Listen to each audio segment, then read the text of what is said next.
Nakaka-nervyos kasi baka mahalatang judgmental ako.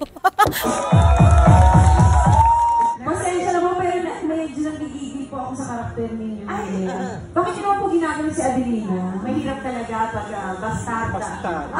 Ano? Mga lawayan. Pwede rin naman, hindi natin sabi ko rin.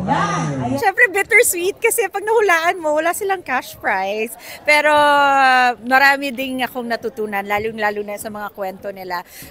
Of course, iba masaya, yung iba hindi. Pero at the end of the day, lumalaban lahat. Okay lang! Oh, okay na, no? Okay, perfect na.